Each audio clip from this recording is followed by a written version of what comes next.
30 कोटी लोक सहन करणार नाही आहेत। त्यामुळे आम्ही महत्त्वाच्या आता 4 आमच्या डिमांड्स आम्ही केलेले आहेत। जे बाबासाहेब आंबेडकरांनी स्वतंत्र मतदारसंघ मागितलं होतं, बाबासाहेब आंबेडकरांनी स्वतंत्र वसाहती सांगितल्या होत्या, बाबासाहेब आंबेडकरांनी जो कायदा होता आपल्या लोकांच्या प्रोटेक्शनच्या घटनेमध्ये करून ठेवलेला आहे आणि 1989मध्ये SC/ST prevention atrocity prevention act झालेला आहे। ह्या ॲक्टची अंमलबजावणी झाली पाहिजे आणि 2010मध्ये खरलांजीच्या संदर्भामध्ये यजदानी जो रिपोर्ट दिलेला आहे रत्नाकर गायकवाड साहेबांच्या कमिटीने, तर तो रिपोर्ट लागू झाला पाहिजे आणि जे खाजगी क्षेत्रामध्ये आता सर्व आरक्षण जे आहे आता खाजगी क्षेत्रामध्ये लागू झालं पाहिजे।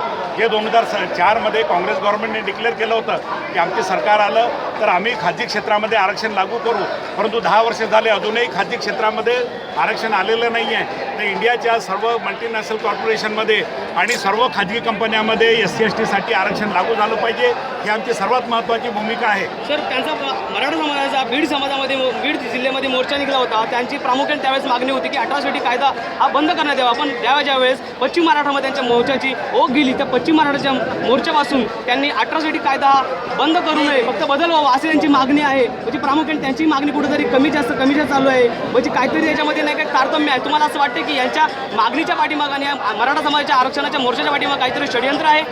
मी आपल्याला एक सांगू इच्छितो की डेफिनेटली याच्या पाठीमागे षडयंत्र आहे।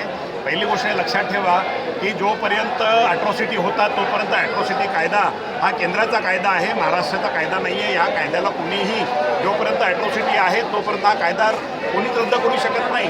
यात एखादा खुदा देव जरी आला आकाशातून तरी तो रद्द करू शकत नाही, कारण ते घटनेप्रमाणे केंद्राने तो कायदा केलेला आहे। फक्त त्या मराठा लोकांना भुलावणी देऊन आणि त्या लोकांना मिसगाईड करून ते मोर्चे काढून हे राजकारण सगळं चाललेलं आहे।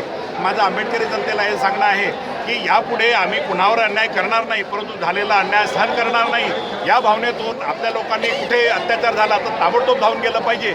जसं देशामध्ये एखाद्या गावामध्ये एखाद्या मुसलमानावर अत्याचार झाला तर सगळ्या जगाचा मुसलमान एक होतो, त्याप्रमाणे जर अनुसूचित जाती जमाती बौद्धावर जर अत्याचार झाला तर या देशातील सर्व आंबेडकरी जनता सगळे SC/STचे 30 कोटी लोक एकत्रित झाले पाहिजेत आणि ही ज्या दिवशी असा एकत्रितपणा दिसेल त्या दिवशी तुमच्या कुणावर अत्याचार होणार नाही, हे मला विशेष रूपाने या ठिकाणी सांगू इच्छितो। ठीक आहे, धन्यवाद सर। आपण या ठिकाणी पाहतो लाखोच्या संख्येने ठाण्यामध्ये जनसमुदाय उभा आहे। सेव कसं झालं? सेव तर आम्ही रेकॉर्डिंग सेवा आहे हां